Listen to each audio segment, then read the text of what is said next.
Live. There we go. A big happy Monday to you guys as the countdown is on. An awful lot has happened this weekend. Today we're talking Swerves, a Massacre, and YEEZY.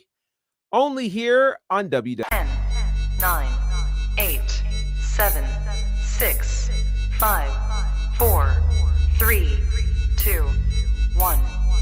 Women's Wrestling Talk, the #1 women's wrestling network on the planet.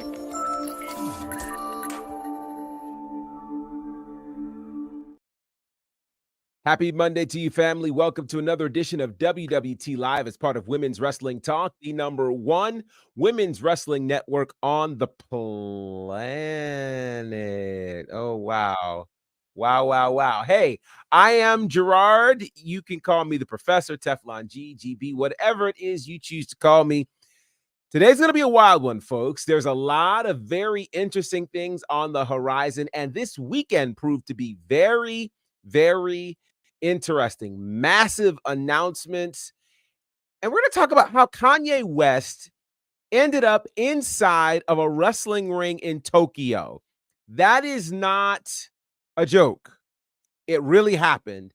I'll tell you how. But I am not alone. I am joined by an elected official, ladies and gentlemen. And anytime he shows up, we tend to roll out the red carpet, though he might forgive me for not having his theme music today. My computer was acting a bit funny. I just wanted to be on time. But ladies and gentlemen, he is no less an elected official. He's official, all right. We're talking about the mayor of all things Vice City. Seth is in the building. How are you, sir? It's a beautiful Monday. It is a beautiful You Monday. know, the crazy thing is my high has not come down. If you watch Casa the Castle, you might know that I'm still smoking that Baszler pack. 2 weeks in a row. It's great. It is great. It has indeed been a great weekend. Dylan, good to see you. Hello from the future. Absolutely. Matt, always a pleasure. And then, of course, we are joined by... I'm learning a lot about her. I like her. She's really cool. She really is. But she's good for a great surprise. She hung out with us on Friday, of course, for our SmackDown watch-along. And she's got something very special scheduled for today. Yeah. All right. Honey is here, or maybe the Fiend is here, or maybe... and gone. Just wow. like that. Okay. Just like what just happened? I don't know. I legitimately do not know. I didn't press anything. All of a sudden, she just disappeared. Wow. It is okay, this is gonna be 6/17 day. It is 6/17, and Boza said, "What was that?" I don't know. Don't know. All right. Let her in. We tried. I did not kick her out at all. So, all right. Well, let's get into some news. First, let's talk with this Swerve news, because this is actually a very intriguing piece of news coming out of AEW. And, we normally hear documentaries and docu-series happening in the world of WWE, and WWE has certainly been a forerunner with that. But what we're seeing right now is something really, really special, as Keith and Kenny Lucas are teaming with Mookie Thompson on their first documentary. And this documentary is a full project looking at the partnership between Swerve Strickland, the AEW World Champion, and Flash Garments. Now, Flash Garments, of course, is the guy who produced the incredible theme song for Swerve Strickland, which has really helped to catapult him to the top of AEW and in a lot of popular spaces as well. Now, here's what's interesting about this.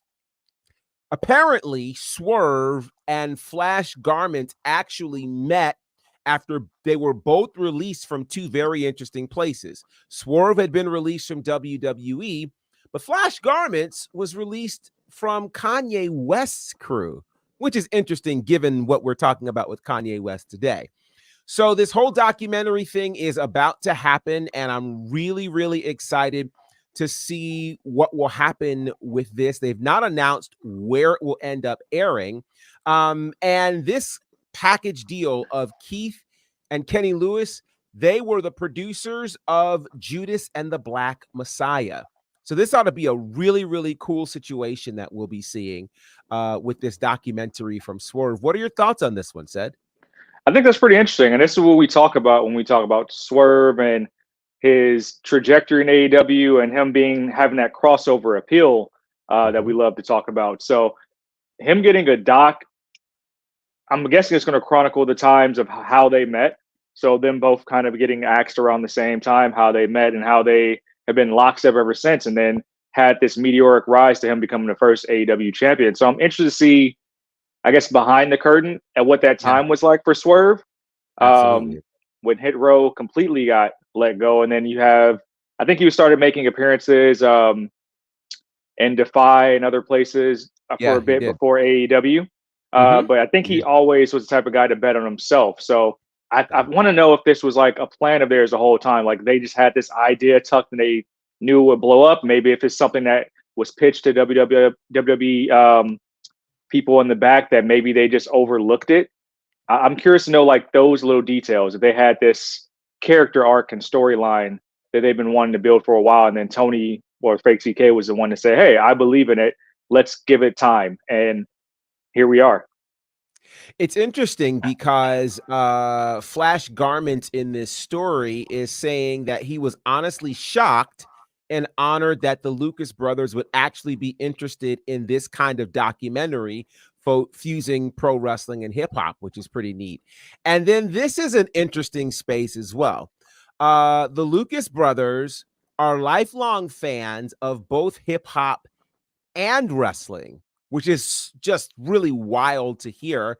And they're very interested in telling this story, particularly to show how African-American men can work together. And I like to see that. And speaking of African-American men who can work together from certainly different elements and eras and parishes, dare I say, but they're certainly working well together. It's the Councilman Pharaoh's in the building. How are you, sir? We are terrified over here, sir. We have got our boards on our doors, windows, because a massacre is coming.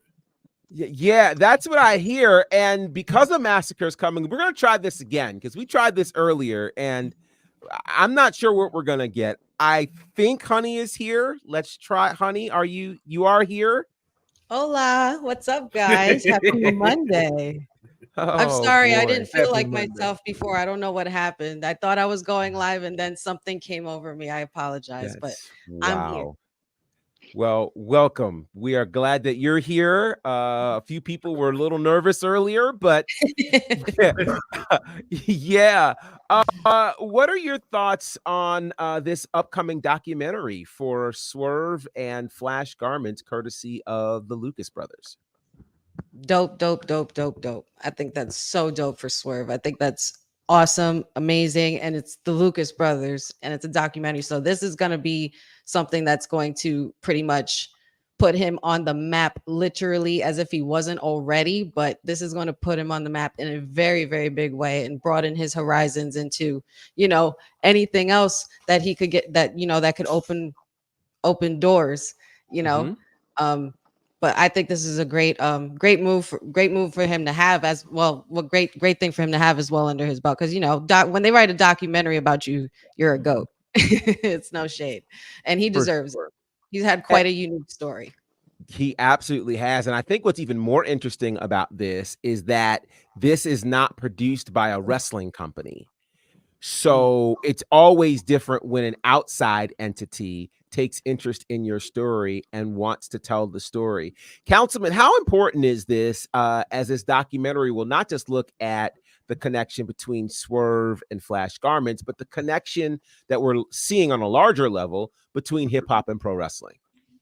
I think it helps with exposing that's already there. I think one thing that really I saw when wrestling and hip hop were crossing over is like Wale Mania, but WWE doesn't really necessarily promote Wale Mania like that. So we've seen them kind of dip their toe in and see where it's at and stuff. But I think AEW just did a great job of trying to catch up and show the other side of what it looks like when you're blending wrestling and hip hop. To your point, Professor, I'm very curious to see how an outside non-wrestling company puts this together and what it can do. But I think they chose the perfect person for this to happen for, which is Swerve. So it's a lot on their shoulders, but to be able to open up something we've seen there, but really give it that broad view and finally give it the light that it deserves. So I'm excited.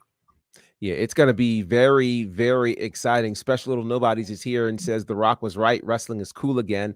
I saw the Lucas brothers in the crowd at a PWG and Lucha Underground show. They are real fans. That is actually exciting to see. And so if they were at a Lucha show, then they can go back all the way back then with Swerve, of course, who was kill shot over there in Lucha. So I can't wait to see this. I'm waiting for a date and a location in terms of where we'll be able to see this. But this is huge news. The Lucas brothers. And again, it's just a cool reminder. You never know who's a fan of pro wrestling and where they end up. And, now those people who were kids, in the 90s and who were fans of the Attitude Era and, wrestling even later are now executives and in positions where they're able to feature the sport that they love. And I think that is mega, mega cool.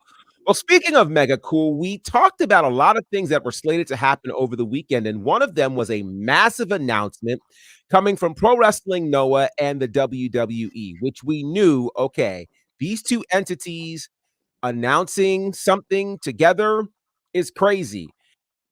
And to me, the announcement was worthy of every bit of hype, as apparently it's happening July the 13th at the Pro Wrestling Noah Destination pay-per-view.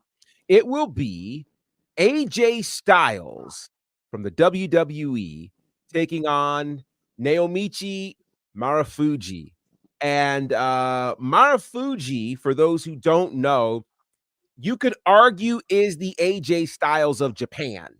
I mean, his creativity, he has created so many moves over the years. He's literally known as one of the most creative wrestlers to come out of Japan. What do you make of this, Councilman? This moment, now we're seeing WWE versus an active Pro Wrestling Noah wrestler on a Pro Wrestling Noah pay-per-view. It's just what we talked about when them going on tour in Japan, man. Like they've understood the message. Being over there is key important. And I still am saying they're making these moves to where they're gonna sweep up New Japan from AEW. And I think this is just another one of those dominoes that they are setting, because this right here is must see. This is must see, and this is gonna show why AJ Styles does not need to go to TNA or have to move anywhere. It's also showing you that, hey, you have someone that we are still invested in. AJ is still here. He did a phenomenal job at Clash at the Castle, and they're putting it on his back to help them navigate through this Japan run. So I think this is going to be something major for Japan and for WWE. Said, your thoughts on this unbelievable moment here? Definitely big announcement. They held no punches with the fact that it was a major announcement, especially being that he was just in competition for WWE's biggest title. So this is a naturally a really good landing spot for AJ Styles, just to get away from that storyline and help further these partnerships from somebody who is a really big deal in Japan still. Hasn't been to Japan in a long time, has never faced Marufuji. It's going to do numbers for sure. So it'll be interesting to see how this match turns out, and if there will be more appearances for AJ Styles as we get further and further away from Clash to Castle. Yeah, it's really going to be something. Honey, I know you've talked before about how, hanging out with us here has kind of expanded your world in terms of wrestling. What does seeing this mean to you? And is it interesting enough for you to check it out? I feel like WWE is on some ish right now where they're like, oh, you guys want to talk about who's a global brand?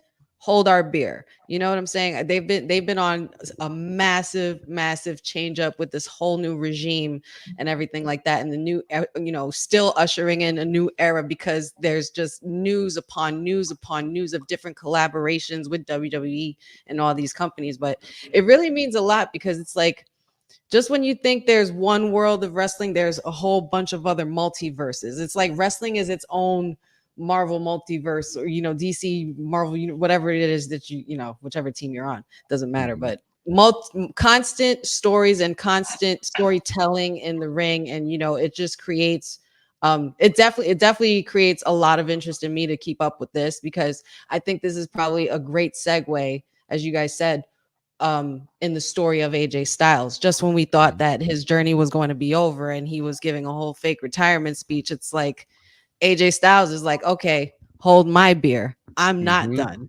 And what better place than Japan? He's been there before. He's had so much experience out there, and he's just gonna shake it up over there. And I think this is a really great move for fans like me who don't really know so much about this, because it's really interesting. And as long as you have a lot of big names, it's about the attraction. You know, AJ Styles has been so big, and he's become such an attraction now, to the point where now he's going international, and it's going to get a lot of fans like me interested and invested in the story going forward. So, and then open up a new door of learning about other superstars we may not know of, and that's always a good thing.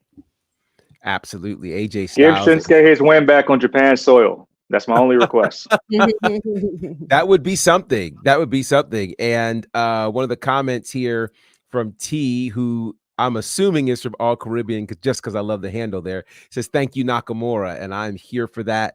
And Special Little Nobodies says, "This is a real dream match." And it absolutely is. And that's kind of the space we're in right now, is we're getting to see real dream matches, global dream matches, courtesy of what the WWE is doing right now. And I also think it's amazing that they dropped this news right after this loss at Clash at the Castle, which makes the loss mean nothing. Like nobody's even thinking about the fact that he just said, "I quit," because now he's going to have this dream match on July the 13th, which I just think is going to be absolutely incredible. So you guys are definitely going to want to take a look at that. Again, that's happening with Pro Wrestling Noah, and you can go to Wrestle Universe to sign up to be able to watch that match and stream all of the things that are happening with Pro Wrestling Noah. They also have English commentary as well, so you can really get connected to what's going on. And Pro Wrestling Noah is also working pretty closely with a lot of the other organizations over in Japan. So this is just a great time to be a wrestling fan. And, you know, when you start thinking about the global nature of the WWE, they aren't just looking to make inroads there in Japan, as you can see, but they're actually looking to make inroads elsewhere, including partnerships in Puerto Rico and Mexico. It's being reported by our friends at Lucha Libre Online that the company has been knocking on the door in both Mexico and Puerto Rico, and they want to establish partnerships in the same way they have with TNA, Pro Wrestling Noah, and Marigold. So, honey, let's start with you on this one. Your thoughts on this potential partnership right now in Mexico and in Puerto Rico? Let's go. Let's freaking go. You already know me. Latinos stand up all over the place. Let's do it. Come on. We already had a taste of it in Backlash a couple of years ago with, you know, with Zelina Vega and Damian Priest, and of course Bad Bunny as well, you know, being a part of that. And the crowd was pretty insane that day. And you know, a lot of people, I think a lot of fans, and according to a lot of reactions that I saw online, you know, a lot of people were pleasantly surprised, you know, that it's like they weren't really expecting Puerto Rico to really bring it. But it's like, hey, hello, do you know who we are? We're all about having a good time and making a good time. And they turned it out. And of course, you know, with Mexico, it's a no-brainer. You know, like I said, WWE is basically telling every other competing company, which we know the one, hold my beer. This is how you do global partnerships. This is how you do global marketing as far as wrestling and bringing wrestling together, and in a great way too. To bringing it to places that haven't had wrestling as much, you know, in certain locations, or they don't see it as often because they never really have it in their area. You know, there's just so many endless possibilities to these partnerships. It's just going to be absolutely epic. It's good. I don't know. WWE is looking like a whole nother animal on a whole nother level these days. So who, Lord knows who else, where else they're going to go. Said, I want to pose this question to you because, you know, obviously in Japan, they're teaming with Pro Wrestling Noah because of what's already in place, seemingly, between AEW and New Japan. We know that AEW has a bit of a relationship with CMLL and AAA, which are the largest organizations in Mexico. Do you think that those partnerships could be in danger with a WWE partnership? Meaning, I can't imagine WWE would not be interested in working with AAA or CMLL. Do you think that AAA and CMLL could potentially do away with with their partnership with AEW? Or is there perhaps a way that they can be partnered with AEW and WWE? So that I'll answer your last question first. No, and I think we know why. And I think that's because the fake TK will be prideful about that. But we're seeing these international shows do so well. And we saw how well they did with Backlash in Puerto Rico last year. So naturally, other companies are going to take wind of that because of the spectacle that is WWE traveling, meaning all the money, the viewership that they're doing on social media. Naturally, companies like CMLL, AAA are going to want a piece of that because it brings more eyes to their brand, especially when you have reputable Mexican stars like Dragon Lee and others who may not be on big parts of the card, but think about the merchandise you can move by going to these markets and doing a show in Mexico like you did in Puerto Rico last year. So I think naturally it is in jeopardy just because it's as simple as big bank take little bank. The bigger global brand is coming here. They're putting on a bigger spectacle of a show and all the production, and that production will help elevate those brands. So those companies will see something like that and think like, hey, we're going to bring in more revenue with this partnership with WWE. And we'll be able to get some of these other stars that people love worldwide to come back home. Yeah. It's not enough to say it's in jeopardy. I think it would just be smart business for them to hear it out if WWE did come and say, hey, we want to do a show in Mexico. Look at the numbers that we did in Puerto Rico on Backlash. Your thoughts on this, Councilman? Do you, and I'll add to that and say, who do you think would be the first stars that WWE would send to whichever Mexican promotion they end up connecting with? Man, like you said, you have a whole bunch. And I think it's just I wouldn't even know who first. I'm gonna say I think you got the picture up. I think Rey Mysterio and LWO will lead a lot of that charge there, like you said, as well as Dragon Lee and stuff. That's all the ones I really. Yeah, those are the ones I really know from there. I know Puerto Rico is gonna be a big thing because not only do you have Damian, now you have Zelina, you have Logan Paul. And I think that's a big piece of that a lot of people may overlook. Hey, but hey, I know we like that, but again, now you got Prime Energy in Puerto Rico working together along with WWE. And to Cedric's point, if AEW was smart, I wouldn't be so prideful, and I would kind of let WWE steer this international ship that they're doing right now. Because what they're doing is basically raising all ties for everybody, even to your point with like AAA and CMLL. Y'all they are creating this bridge to show y'all like, yo, this is how much revenue wrestling promotions can bring in, and WWE has a better job of setting a blueprint for that, especially when they go to Puerto Rico and Mexico. AEW just follow right behind them. Now you don't have to really sell it as much because they've seen what it is, they've seen what they can do. So now AEW come through, do it a little bit differently from them, so you can also benefit from it. So I think it's dope for everybody. And this is making it big, wrestling bigger than it has been in quite some time. I think Andrade and Santos will be There big we go. additions to that Yeah. too, especially Andrade. Especially Andrade. Mm-hmm. Yeah. Yeah, there's some real possibilities, I think, with this global partnership. And again, you know, for WWE to be willing to send their people to these spaces is massive. And the cool thing is, you know, they don't have to send the whole roster. You send one or two people, you know, TNA, and I wonder how much the TNA relationship will be involved, because TNA is also connected to AAA and CMLL. In fact, over the weekend, Tasha Steelz, Rosemary, and Havoc had a 6-woman tag in AAA, which is just awesome to see. And so I wonder if TNA helps to steer that ship or helps to direct things in terms of, you know, going places that WWE can now go as well, because of, you know, them all being under the Endeavor umbrella. But this is going to be very, very interesting to see how this is going to go, and we are super excited about that. From there, speaking of more global things that are happening, of course, WWE just wrapped up Clash at the Castle, and in so doing, they've also announced that they're heading back to the UK and Ireland later this year. In October and November is when these tours are going to happen. The UK tour happens in October the 13th through the 16th. And then November the 3rd through the 6th, they are headed to Ireland, London, and Nottingham. And so it's going to be a massive tour that will make stops in a number of great arenas.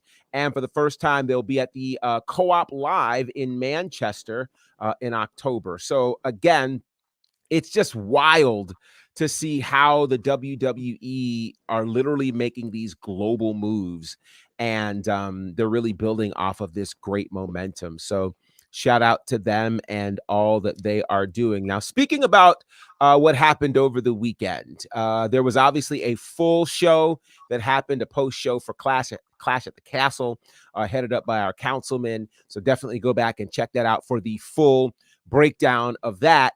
But Alba Fire and Isla Dawn are our new women's tag team champions. And right off the bat, they said one of the first things that they want to do is make defenses across all 3 brands. They've even called out some teams in NXT. And one of the first teams that they've called out is JC Jane and Jasmine Nix. They kind of want to do this. So I guess my first question, and I know it's really soon, but how long of a reign do you think we're getting from Alba Fire and Isla Dawn? And will they get the opportunity to head to NXT and Raw and SmackDown?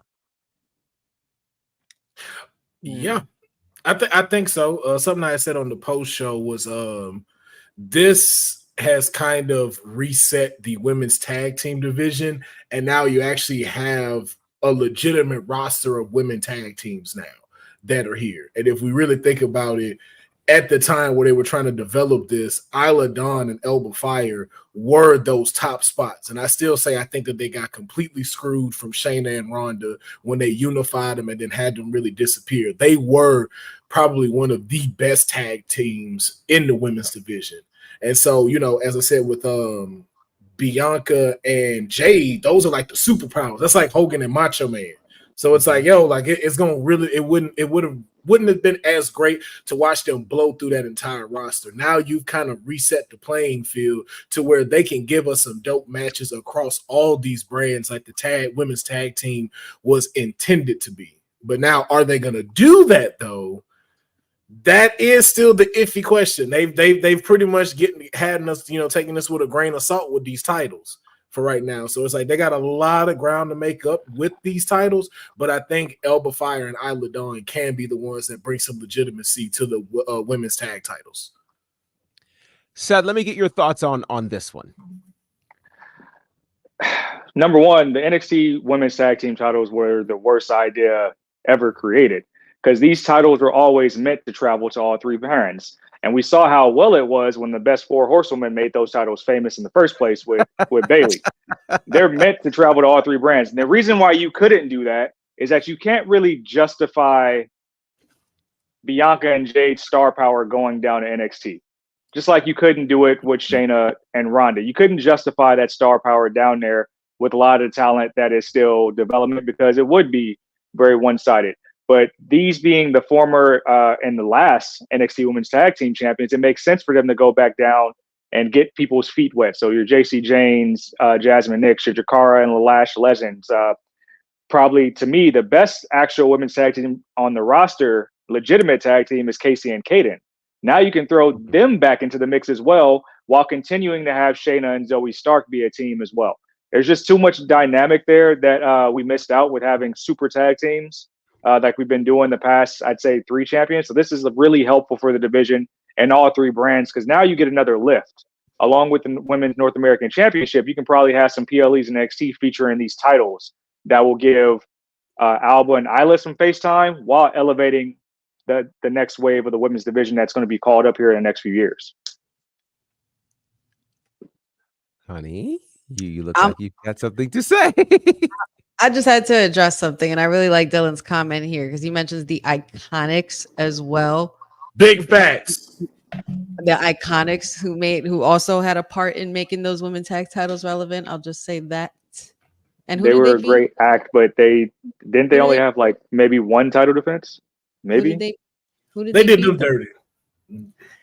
I mean, if you're being real, they did them dirty though, man. They should have been the first ones. They should have been the first women's tag team champion. I think this is a really cool reset for the Unholy Union though, because I feel like I haven't gotten to see them enough and reach their like full potential as far as like the gimmick that they have going on and stuff like that. Like, it was very witchy vibes earlier, in the Vince era. Like he was really high on that, but I feel like they should bring it a little bit more extreme, obviously because we're in the Paul Levesque era. But I think this is a really cool reset for them. I like this. This is the only time I'm just sad to see the belts off of Jade and Bianca so soon. I was not expecting that. Yeah. At all. Yeah. That was a surprise. It was a shocker. Like it literally made my jaw drop. Yeah. I didn't. We gotta start putting some respect on Fire's name too. Like she wasn't the longest reigning. I wanna go there because Boza is asserting that Triple H had to do PR damage because people are upset and accusing the WWE of only giving them the titles out of sympathy because she lost her mom. And go ahead. I mean, that's not fair. At the same time, I called it. I called the whole thing on that. It had nothing to do with that. Y'all, people keep sleeping on the redemption that these two needed. Again, they were screwed out of their title runs. And then, too, that's why they pinned Shayna. Because who beat them? Ronda and Shayna. Exactly. So all of this needed to happen. And again, if you put the entire women's tag team division out of the ones that Cedric named, they are the top 3. Yeah. So I'm glad that this happened. And it's a cool thing that it happened in Scotland. So it's just like, I wouldn't even want to bring that up about it. It's just like, because of her mama passing away. Like, no, they deserve them. They have earned these shots.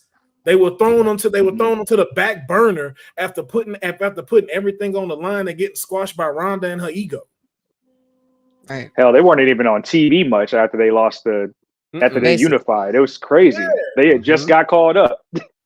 So if anything, this is almost like divine timing to give them that moment and, like you said, reset the division based in their hometown, get that pop. So it makes sense. And then you don't hurt Jade and Bianca in the process. Nope. And them two are needed as single stars for Bailey. Bailey don't have a lot of competition on SmackDown like that.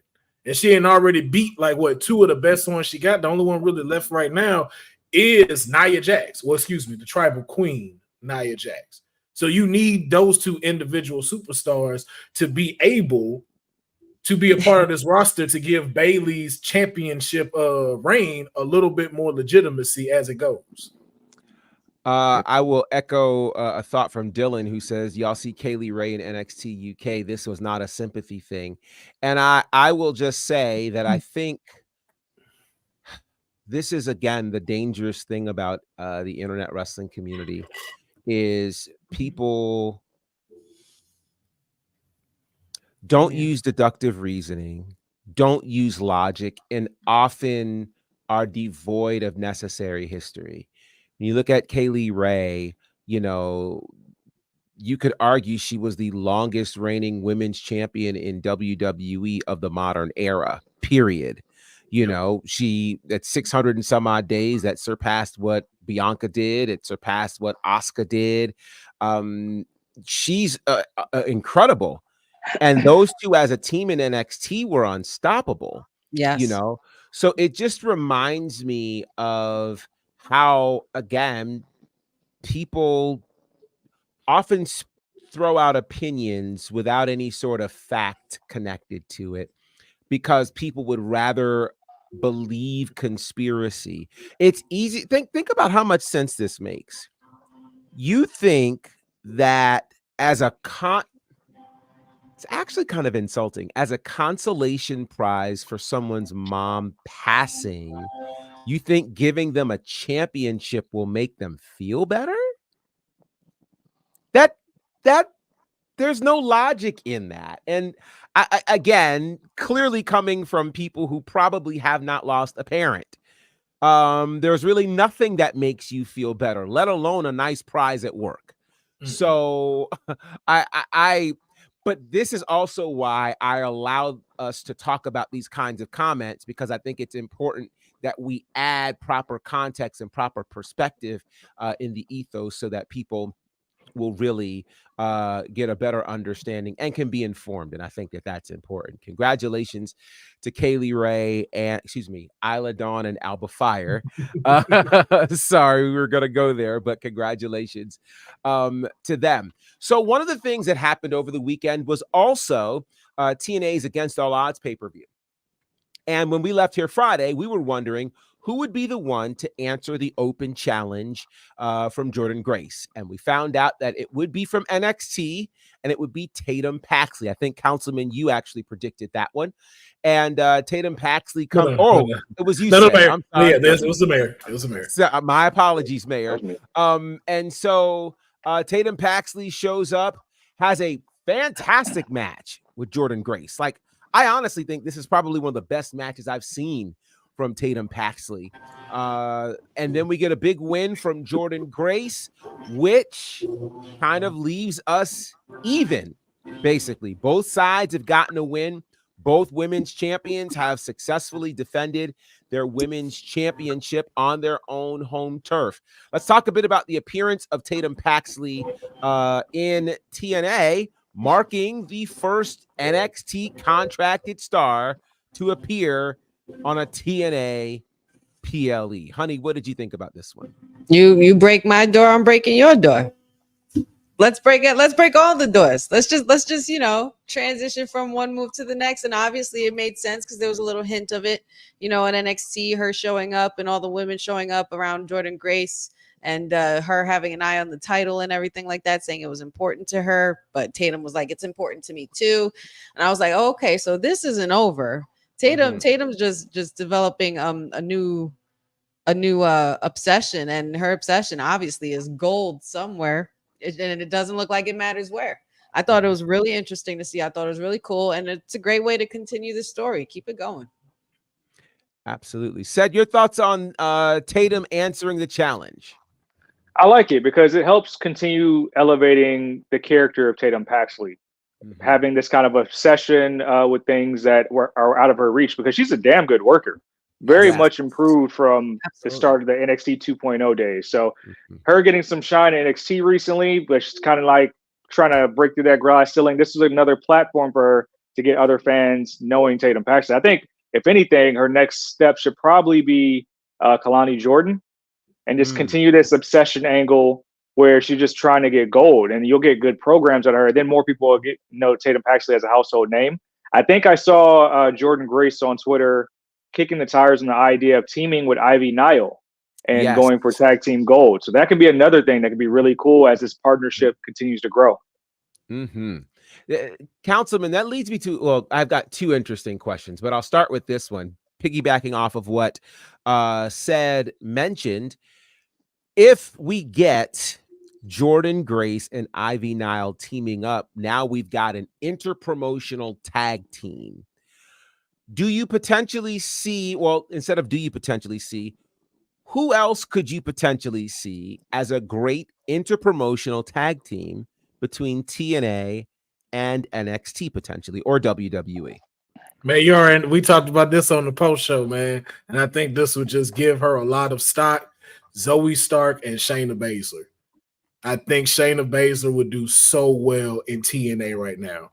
I think that would literally help her get her back to that time we saw them in NXT and just how dominant she was there. I think her being here helps us get that back, especially going up against Jordan Grace. And then too, like the Unholy Union. Unholy Union, I think, would be great.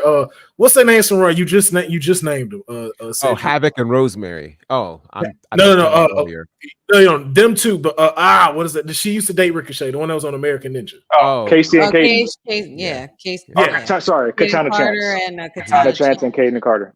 Yeah, it's so many K's on there. I give up. I like them two. The American Ninja girls, them girls. But I can see them doing some great work in TNA, whether it's for the women's title or even for the TNA Women's Champion Tag Team Championship. I'll go a step further. It works so well for Braun Breaker's title run. I don't know why you wouldn't have Nick Nemeth just attack Trick Williams one day. Like if Nick Nemeth isn't in that Royal Rumble tomorrow night, I didn't know this was on the tag team. Oh, dang, I know who's on the tag team. So let's talk about that, because that was going to be my next question. For those who don't know, tomorrow night on NXT, they're scheduled to be a 25-man battle royal to determine the new number one contender for Trick Williams and the NXT Championship, with the winner getting a title shot at NXT Heatwave, which is the night after Money in the Bank. And according to Cody Rhodes last week, he said there could be people in here from other locker rooms. So let's pose the question with NXT tomorrow night. Who else could show up in this battle royal for the NXT Championship? Ced, let's start with you. I think it's an easy pop if you have Nick Nemeth do it. It's easy. He was just in NXT just about a year ago and some change. Won the title as a transitional champion to help Braun Breaker feather his run. I think if you, I know NXT officials are really high on Mustafa Ali. I can see somebody like that as well. But I think one of those two names will give you the lift you need in that battle royal. It can achieve two things: elevate TNA and also give those fans down in Orlando that nostalgia of like, oh, we know who these guys are coming back down south. Councilman, who do you think is showing up in this NXT battle royal tomorrow night? Who I want to, it's a reach though. And they said it in the chat already. I think Broken Matt might make an appearance. And I think that, but again, too, pop fact, you gotta think about it, pop factor, and that whole crowd going delete. I can see it. I can see him not winning, though. I can definitely see him not winning, but I can see him making an appearance down there as well. I'm trying to think who else. Come on now. I'm gonna go. Well, who you have? Who do you have? For shits and giggles and for a real pop, like something a little bigger than Broken Matt and a real threat to Trick Williams, who could potentially be a real threat to Trick Williams and his title. Moose. You think Moose will do it? I think he would do it. You got Jordan Grace up in there. You mean to tell me you're not going to have Moose in there? But in the battle royal, though, would be crazy. But Moose could just go up to him. Yeah, Moose has also said that if he were to make that move, it would have to be Raw or SmackDown. He feels like he's too good for NXT. So, Jordan Grace wasn't. So, who's that? AJ Jordan Grace. Francis. Oh, sorry. Go ahead. Oh my God. AJ I didn't Francis know who he was talking to. Well, it's interesting. Somebody mentioned that. I think Boza mentioned the idea of AJ Francis showing up. Special little nobodies that like the way you think. Joe Hendry. Say his name and he appears. There was a Joe Hendry reference last week on NXT, which I thought was interesting. Dylan mentions Joe Hendry, Broken Matt, Chris Bay. I like that idea. Mustafa Ali. Yeah, yeah. there are some real Good contenders. interesting names potentially that could find themselves in here. Of course, we'll find out tomorrow night. I really want to understand the Broken Matt stuff. I want to understand why people like it. So if somebody can point me to like the beginnings of why it got popular, I really want to understand. I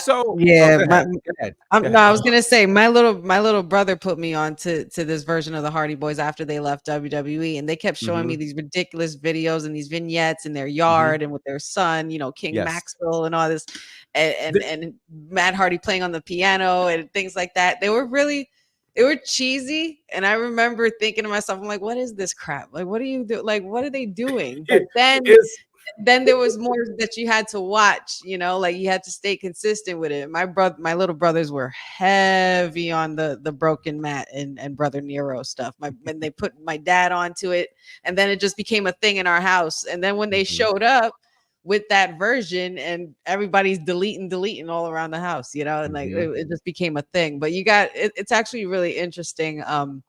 Climb up to that version of the Hardy Boys. It really is. Eddie James has the best way to describe it, and I was literally finna say it. If you like the Addams Family, they're the Addams Family of wrestling. That's what he turned that. Yeah, it's very that. Okay. So if you like the Addams Family, it'll make sense. Now I will say it was a lot better in TNA before it came to WWE. I think they kind of water it down by the time it got to WWE, but like Prime Impact Broken Matt was fire. Like they had us in a chokehold for some reason. Yeah. Well, and I think part of that too is this is one of those spaces that, most people can't find a lot of things that other organizations do better than WWE, but TNA really gave us the cinematic match. Thank you to Matt Hardy and the Hardy Compound.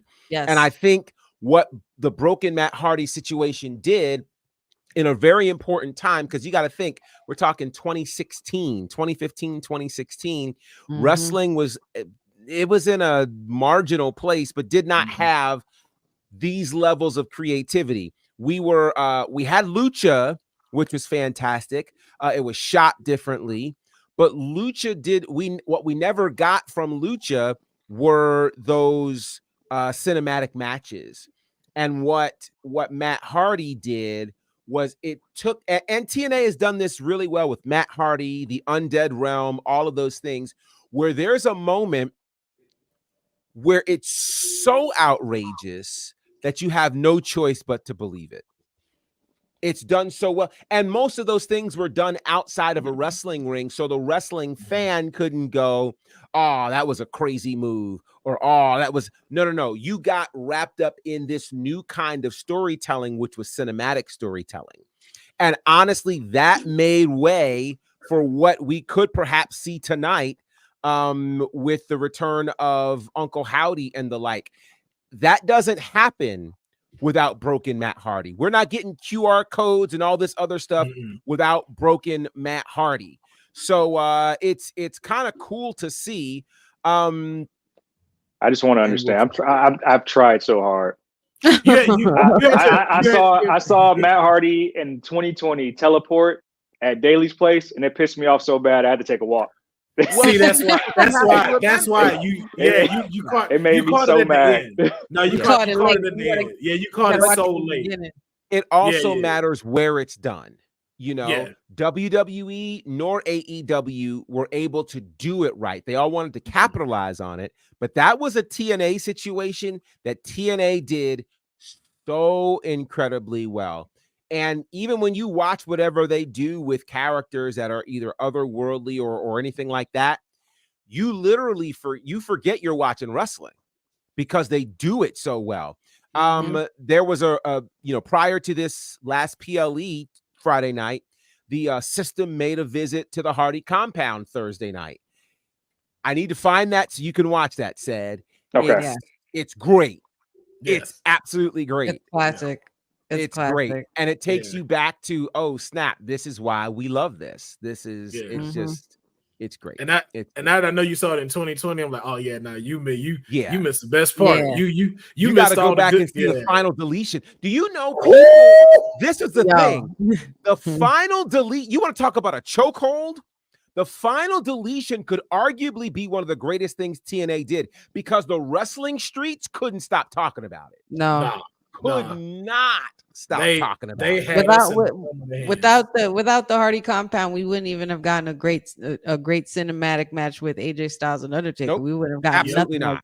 like that. They It the was the first ones template. to do or it. even the stuff that they're doing now, you know, with the entrances, the way they are, like the way everything's filmed, like a movie. Like it's very Mhm. cinematic. So it's like Yes. shout outs to the Hardys. And of course, speaking of the Hardys, Well, to me, one of my favorite matches from the pandemic era that I still don't think gets enough credit, WrestleMania 36, where you had the Firefly Funhouse match. oh my lord. Absolutely. The brilliance of that Yes. does not happen without the Hardy compound and the final deletion. This So- man Twister faded his demon possessed brother in a pond. Yes. Of Lake of tranquility Listen. to reincarnate. The Lake of Reincarnation. The Do Lake you of hear me? Reincarnation, and then Brother Nero out of the ashes. Like it I'll was just say, classic. so he sent this week or last Thursday, he knocked Moose into the Lake of Reincarnation, and Moose comes back with his football jersey like he's playing with the Patriots. I'm like, this is just Bro, it's amazing. brilliant. It's It's so good. absolutely brilliant. So So good, so good. watch the final deletion. Said that is where it all gets started, and it's just insane. It's so good. So speaking of the Hardys, of course, Jeff Hardy, for those who did not know, made his return to TNA Friday night, helping to save Matt Hardy after an absolutely insane broken rules match that saw Rebecca Hardy get involved get involved and catch a spear through a table from Moose, which is just crazy. The system went to work on Matt Hardy. You can see the Nemeth brothers came out. You can see Joe Hendry came out, but Jeff Hardy came out. And when Jeff Hardy came out, the place went up. It was amazing to see the Hardys return and to see Jeff Hardy using the Hardy Brothers music in TNA. They weren't allowed to use that previously. So shout out to AEW for showing people how easy that was. But the bigger story here is Matt and Jeff Hardy are working without AEW TNA contracts. Yes, they're without AEW contracts because obviously they're gone from AEW. But they're working without TNA contracts right now. They are still free agents working with TNA. So the question is, do you think Matt and Jeff Hardy continue to be free agents and work with TNA, or do they attempt to sign somewhere? Said, what do you think? That's tough. I think they'll get the most value out of their time in TNA, or maybe some like per appearance deal. But if there's not many places that I can see right now that would want to utilize them at this stage of their career, I think TNA is the perfect landing spot for them at this stage of their career. Yeah, I even think not having that pressure of being signed and having to be so committed would help both of them. I think, especially for Jeff. Like, I love Jeff Hardy. I've always been a Jeff Hardy fan, but we know some of the troubles he's had in the past. So I just think not so much pressure and easing them into it, I think would make a lot more sense, and helping them build this new TNA, helping along building this new TNA and helping it rise, especially being now in partnership with WWE, because they've been on both sides. They've been on both sides when WWE was at a high. They literally elevated TNA at a high. So it's just, I think it's kind of like that. It's almost kind of like having like Mark Henry there, the mind of Mark Henry there within these two Hardy boys, but they can also perform too. Absolutely. Honey, your thoughts? Will the Hardys sign somewhere? I'm not sure if they'll sign anywhere. I think it'd be interesting if they, stay free agents, but Because that way they have their own time to make their own schedule, make their own rules, and make their own decisions based on what they want to do creatively. And like you said, Councilman, they don't have that pressure anymore of being under a contract and having to commit 24/7 365. They're I'm looking at this picture and I'm like, golly, these boys have come such a long way. The Hardy Boys are such a legendary tag team. Jeff was always my number one favorite, and to see them rise, out of all the trauma that they've been through in their lives and all the troubles they've had, and like it. You never know how much gas is left in the tank for them, because obviously they still can go. They the only time will tell. But I do think it would raise a little bit of an interest if they stayed free agents and kind of did what they did a few years ago, when they pretty much made a pit stop at every promotion and just started winning titles or dropping titles, or putting other people over, and then ending at WWE and retiring and giving them Hall of Fame ring. I think that would be awesome. But these guys would deserve to be in pretty much all the wrestling Hall of Fames. Yeah. Absolutely agreed. This will be interesting to watch. And again, in this environment, you never say never. Certainly with Triple H at the helm, he has really done more to heal relationships with people in the WWE. So Absolutely. we could see them potentially back for one final run. So it'll be interesting to see. So this story, I almost thought I was being pranked with this story. But it is not a prank.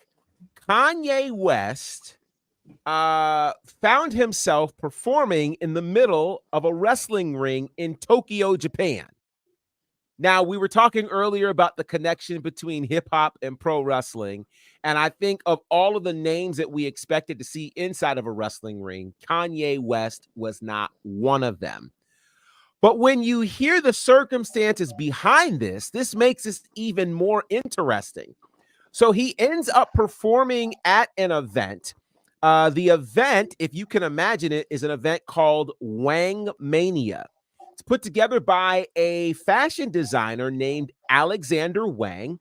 And the whole design of the event was to promote and to present wrestling, fashion, and music performances. So the show was headlined by Mizuki and Nao Kakuta, taking on Miyu Yamashita and Yuki Kamifuku in a tag team match. But I can't even believe I'm saying this. Kanye West and Ty Dolla $ign performed together a single called Talking. These are two of the biggest stars in all of hip hop. And it's not the first time that we've seen major hip hop stars connecting on Japanese shows. I think it was just a couple of weeks ago that Saweetie was on a show in LA that was a Japanese show. What do we Sukuban show? Yeah. Yeah. So what do we think is happening with these hip hop artists who are not just performing? I think we all thought they'd be relegated to WWE or AEW because those are the larger promotions. But they're in other promotions in Japan and all across the world. What is happening right now?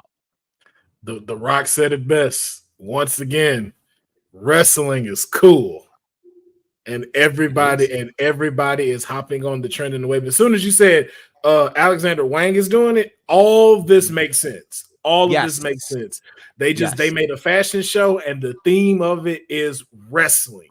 So that just lets you know the impact of what's happening worldwide, that everyone is talking about wrestling. Everyone is hearing some form of wrestling and not just WWE. Right. It's not just AEW. The tide has raised all ships. And now, once again, not only is wrestling, and I know it's a cheesy line to say wrestling is cool, but now wrestling is a trending thing across the board. And I just think it's so great to see that people are all starting to jump on the bandwagon. It's huge. Seb, what are your thoughts on this one, man? It's interesting to say the least. I mean, being that it's fashion in the fashion world, I think it makes sense for Kanye West to do something like that. I think it's wrestling promotions doing things to draw more eyes to their brand, which is going to happen in any spectrum. I don't know. Just keep Kanye far away from my NXT. just far Please. away Oh, from my God. NXT. Wait. We So had enough with the sexy red. You know, that was cool. Hickenbottom. Don't get no more thoughts. But like, just okay. I'm happy that the overseas markets are using other things to draw eyes to their platforms. I'm like, we get sexy red, but not Kanye.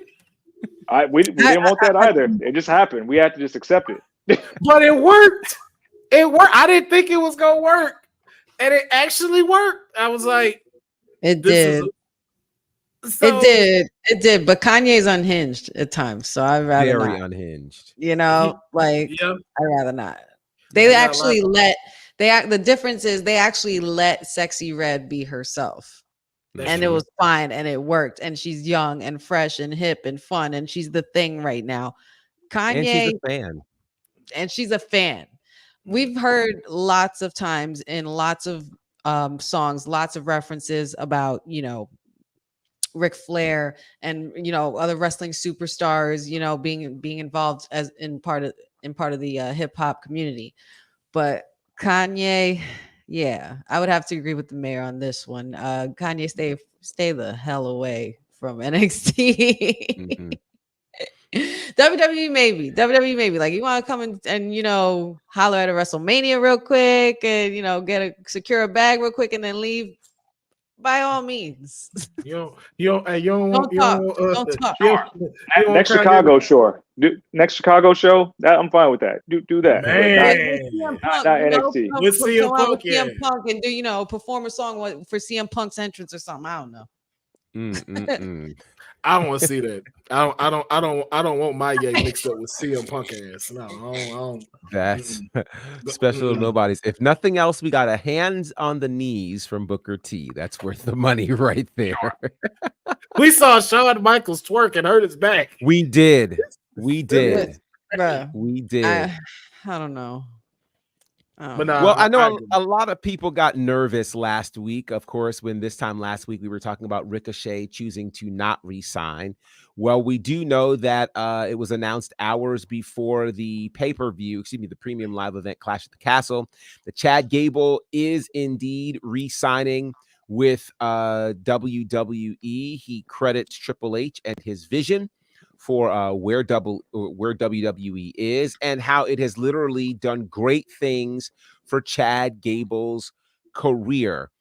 So with Chad Gable not walking away with the Intercontinental Championship on Saturday and him re-signing, what do you think's next for Chad Gable, honey? I guess it's back to the drawing board for Shorty G.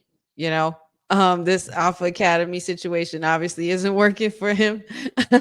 I feel like Otis is pretty much about to let off some steam if you know, Chad Gable keeps poking the bear. But I think Chad needs to regroup and, you know, reform a different kind of academy, a more aggressive academy, more to his liking, instead of being such a big bully. He's so mean. I don't like it. I don't like bullies. Said? As you see, Chad Gable didn't want to be next to that boy Ricochet in the upper room, so he made the right decision. Put ink to paper. So I don't know what's next. I do believe what he says, and shout out to Mex, friend of WWT Live, who had that scoop in that interview with Chad. That was really cool. If he believes in the vision of Triple H, I'm still waiting to see it come to fruition, because I don't know how many times at bat he needs before he actually gets the IC title. I don't know how many great matches he has to put on, how many chaos theories he has to hit amongst men's 3 times his size. I don't know.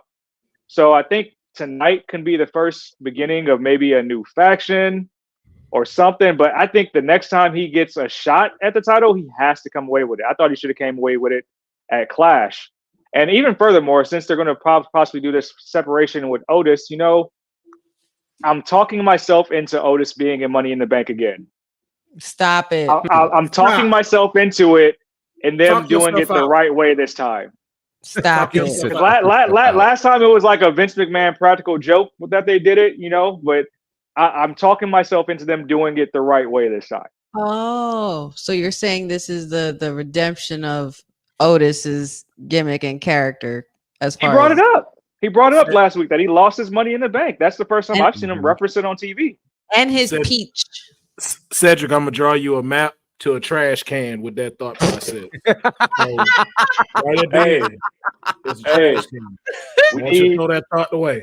we need athletic big men at the top of the car. We need more Vader bombs. I'm here for it. I need him to hit- Councilman is Oh, on boy. his Roman tip. I love it. I'm not feeling it. I wasn't feeling it. I wasn't feeling it Saturday when he lost. I didn't like it then, but I mean, I can. Mr. Otis in the bank makes sense now. But it told the makes sense perfect now. story for them and Otis. Like, he could have won the title with a distraction from them walking off and then told them, you know what? Y'all should have listened to me. You kept denying me and you should have listened to what I was telling y'all. And since you don't want to listen, all of you gone. And then you introduced the Creed brothers and Ivy Niles to him. But they didn't do it that way. That would have been the perfect intro. But I hope that they do this now and he teams up with them and he gets a little bit more aggressive. Like, I want to see this dude like on some Shayna Baszler stuff. Like, yo, this man snapping ankles. I want to see somebody get their ankle snapped because I would have loved to seen him versus Otis for the IC title. Now, Otis don't win, but at least we would have had that to where it's like, yo, we now see Otis getting himself as a solo competitor because we And still a have serious not one. yeah, because we still haven't seen a great run with that. And I think this would have been the perfect level to build that up. But Money in the Bank, and now you got Drew with no title? Nah. Otis.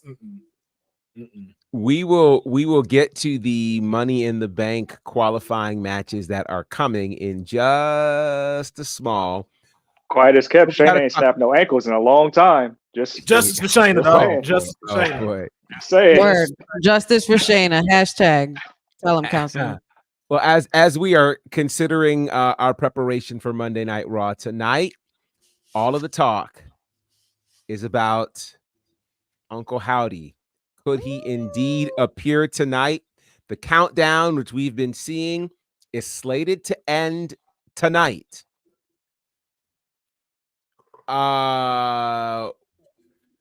Are we in any way prepared for what we could see here tonight?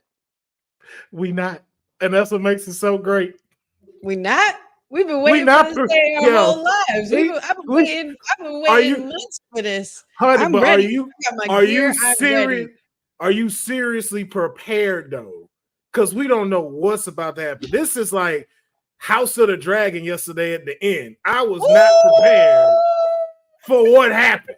I can't I thought unhear I it. was ready. I thought I can't was ready. unhear it. Then the end came and I was like, I'm not ready. I wasn't ready. I don't know what's about to happen tonight. And I'm so excited. So, Sed, let me ask you, because there is for me a palpable excitement about this, and then there are slight nerves. Is that the countdown? Oh, there's an active countdown right now. Oh, yes. Wow. Yeah. There are slight nerves as well. Same. Said, do you think, well, A, do you think this starts the show? And B, what does getting it right mean to you? How do they have to debut this so that you go, yes, they got it right? It absolutely cannot start the show. You got to have a cliffhanger that's going to allow us to talk about this all the way through Friday and kind of just gloss over NXT tomorrow night and focus on what's there. We need something that's going to be driving the conversation the next few days, or at least for the next week until next Monday night. Mm-hmm. So it absolutely has to end the show. It has to be something spur of the moment. Think about how CM Punk debuted at War Games. It has to be something like that just hits you in the mouth that fast.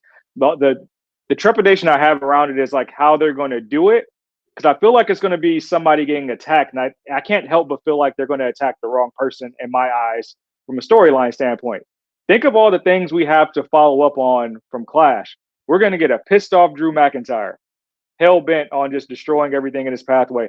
We're going to get whatever Chad Gable and Sami Zayn got going on. We still got to figure out what's going on with Gunther, because I don't even think he's been around lately.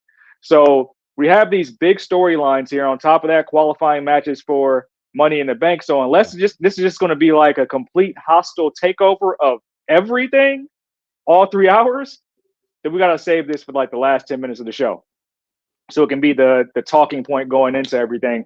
And I can't help but think that if, let's say, the main event is what, the Mysterio, Balor, and Jay, Yeah. that maybe they interrupt the outcome of that. So just to mention this, we do know we've got 2 triple threat Money in the Bank qualifying matches.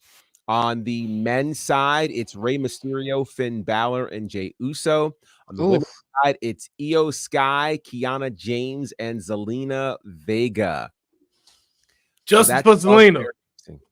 Justice for Zelina, damn it. La muñeca in the bank. I'm taking Kiana. I'm sorry. I actually wouldn't be surprised if it was Kiana. I wouldn't be surprised at that either. I wouldn't be surprised. Justice for Zelina. I'm not changing my mind. Yeah. Let me ask this though. Okay, so the other thing that's interesting here, it could happen through the show, it could happen at the very end, but the term massacre was used multiple times. What in heaven could that mean? I think we get, and this is just, if like how you said, of how this is thrown, right? I think Drew should open the show, and then stuff starts going very wrong everywhere. The commentator stuff is messing up. The back stuff is messing up. The glitches are happening. Matches are getting interrupted. It's like chaos in the back. Like everybody's just like, yo, we're having the lights going off. We're seeing like facts, like Judgment Day's entire room is destroyed and in shambles. We're seeing like these crazy things hanging out of the locker rooms and stuff like that. Like it becomes a pure haunted house in the back, and no one knows what's going on.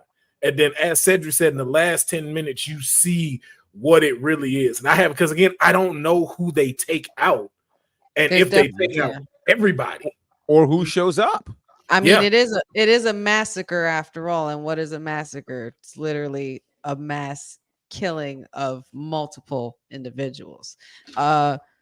I feel like we're gonna definitely get a QR code, like one final QR code at the beginning of the show. I feel like if they were smart, maybe the vignette in the beginning, the introduction vignette, goes to the glitchy one. And I feel like there will be a QR code that will lead us to something that will say, you've been warned, you have no choice now, something like that, and it's over, and then bit by bit we start to see the very chaotic things going on. It's just going to be really messy and really confusing. Like just a lot of I just want to feel like I'm being dragged into something and I'm following a rabbit hole. And then once I get to the end of that, by the end of the show, boom, like that's like I would have to agree with you guys on that one. I need it to play out as much as possible. With all the anticipation behind it and with how well they've done this and kept us so interested, there's no way they could screw this up. There's no absolutely way. If this was the Vince era, maybe, obviously, yes, that would be a different story. But this is a different era. This is the Paul Levesque era, and this is, Sean DX is running WWE, and we know how well they can drag out a good story. And Triple H has always said that he's a very patient man when it comes to things like this. And the slow cook has been completely unreal. We're now at like 39 minutes left. The countdown literally counts down to the beginning of Raw. So it's going to start from then to the end. And it's going to just keep us going crazy. And it's going to be a lot of fun. I'm excited. Imagine the intro, when they go then, now, and forever, glitches, and it's all gray. That's what I think. Shows different words, and it just goes dun, dun, the logo comes, switches up into the bird, and switches back. Like, make it fully interactive. Like, how Uncle Howdy has taken over everything, and no one knows where it's coming from or how to stop it. I even say have them take out Braun. Like you see somewhere Braun Breaker's been taken out. That's how crazy he's been going. Have them hold the general managers hostage. Yeah. Ooh, like where's Adam Pearce? Like, yo, we can't find Yeah. Adam anywhere. On every brand, because the QR codes have popped up on every brand. There was a pop-up one on Clash at the Castle as well. It's just really, really exciting. I can't wait. I'm sorry, I've been trying to ignore this the whole time. Why is Curvin here? If you're not a fan of wrestling, Curvin's out. Yeah, it's like, why are you here? Yeah, Curvin's not here. I didn't realize it was Curvin. When you think about the term massacre, it has to be good as long as we're not talking about 50 Cent's sophomore album. But I mean, I feel like one of those QR codes has to go to them attacking somebody. and Councilman says Braun, and I'm not thinking Breaker. I'm thinking Strowman. I'm thinking the biggest bully on the block. Something like that. If the QR code goes to like a specific, and I'm saying like it doesn't go backstage at all. Like we see it on our phones happening. Something interactive like that would be cool if they do something like that. That would be dope. And then you see Braun tied up somewhere and everything like that. Because especially with the you refuse salvation, like you get like Braun refused to join the Fiend that went the last time they interacted. So it's like now, it gotta be like Val Venus Kentai tie up too. Like it's gotta be everybody in mass, just beating the hell out of Braun Strowman in the back. What if that's the QR code? The QR code goes to the kidnapping of Braun. Like you said, Massacre though, that's just one of the many plans that's happening. Wow. Yep. And we know every single member that's involved of allegedly. And that's the key. Allegedly. We Allegedly. don't know who it's really gonna be. Can you imagine a cutscene to Braun tied up with his old mask on his face? The black sheep, the black sheep, cut it out. But then also too, you get that, and that's how they also introduce who the members are. Because imagine like a real creepy version of that. Lights kind of off. You see him with the mask, and you see a glove come in and take it off, and then right coming into him, looking at him, Dexter Loomis with the new beard and everything, and then it just. And I was just going to say, yeah, the members, each of these members have history with somebody involved on the roster.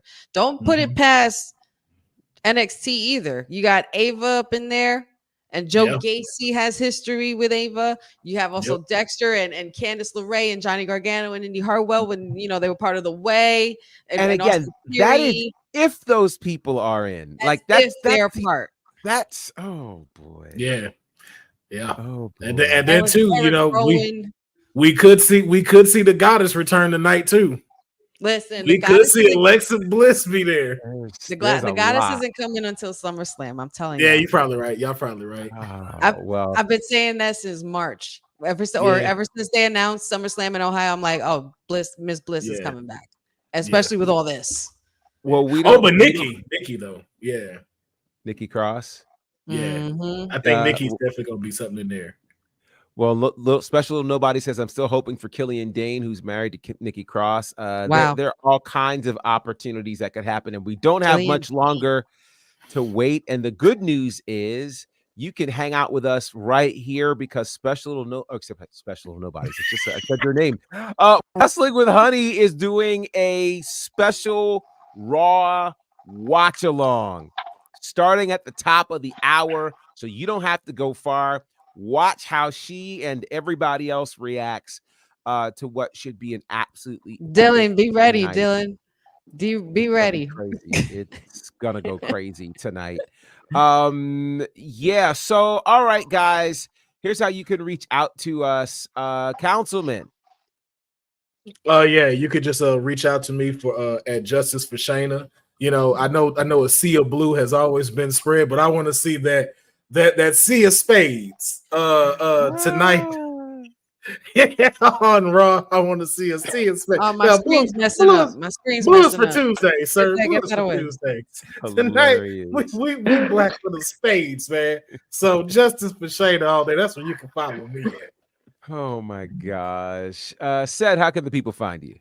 Queen of Spades, Queen of Clubs now. Been getting clubbed over the head the past 2 weekends. Wow. You did not have to say that her That's new good. theme music from Ice Cube was "I Be Clubbing." You didn't have to say You that. know You what? didn't have to say that. Oh, You It know writes what? itself. It writes itself. You know what? It's Cedric Eve. Tomorrow is 618 day. I should be posting my Venmo on here because I will be taking all types of gifts. But you can find me on these streets at says at CEDD_SAYS on the gram at said is the answer. What else? SedDWelton.com if you want to check out my journalism stuff, of course. Here, Monday, Wednesdays, and Fridays. And Wednesday is going to be a special day because we have a special guest. Mhm. And you want to make sure you stay locked for that because I will be unhinged. That's all I can say. Yeah, Wednesday's episode feels like it's gonna be must see and can't miss. So you do not want to miss that. Honey, how can the people find you? Find me here Monday, Wednesdays, Fridays with the WWT crew. And you can find me on Mondays and Friday. Well, Monday, Fridays, my Honey Pot predictions, as always, before every show. The Honey Pot predictions are up. Make sure you go check them out on my socials: TikTok, Wrestling with Honey; Instagram, Wrestling with Honey; Facebook, Wrestling W Honey. Follow the YouTube Wrestling with Honey podcast. And yeah, every Friday I got the SmackDown watch along. And tonight, stick around. Got an exclusive 3-hour Raw watch along. Please join us. This is gonna be special. You guys can find me at Bonner Fight across all of the socials. Commentary work with Southern Honor and IWE on IWTV. You can check out my commentary work with the Nightmare Factory and Turnbuckle Championship Wrestling on the Nightmare Factory YouTube page, and my work with All Caribbean Wrestling at allcaribbeanwrestling.com or on their YouTube page. And speaking of All Caribbean Wrestling, we have to shout them out as our very special sponsor here at Women's Wrestling Talk. Next big event is coming up June the 29th. That's a week from this Sunday, Baja Bash. And I kind of let the cat out of the bag, but we'll probably officially talk about it a little bit later this week. But the next event that's coming is Jam Slam in Kingston, Jamaica. And it is officially sponsored by the Jamaica Board of Tourism. It's really quite nuts that the nation of Jamaica is really getting behind this, but it's official and it's exciting, and we're really looking forward to it for sure. Make sure you are joining us here at Women's Wrestling Talk. wwtalkpod.com is the website. All across the socials, wwtalkpod. Lots of great things are happening there. Shout out to everybody in this great chat: Dylan and Boza and Cousin Ron and Eric and Special Little Nobodies, and I saw some other people whose names I can't remember. Matt, of course, always joining us, and even to the trolls, you're welcome, even though you're blocked. It's great to have you guys rocking with us. I'm excited because it feels like come Wednesday, there's going to be so much to talk about. I hope that we are ready. But until then, make sure you join us tonight for the special watch along, the Raw watch along, as we all discover what is Uncle Howdy about to do and what does this massacre look like. Until next time, representing for all things Women's Wrestling Talk, this has been WWT Live on Women's Wrestling Talk, the #1 Women's Wrestling Network on the planet. Thanks for joining WWT. Don't forget to like us on all social media platforms at wwtalkpod. Like and subscribe on all video and audio platforms, like yesterday, my G. And check out our website at wwtalkpod.com. Thanks for watching Women's Wrestling Talk, the #1 Women's Wrestling Network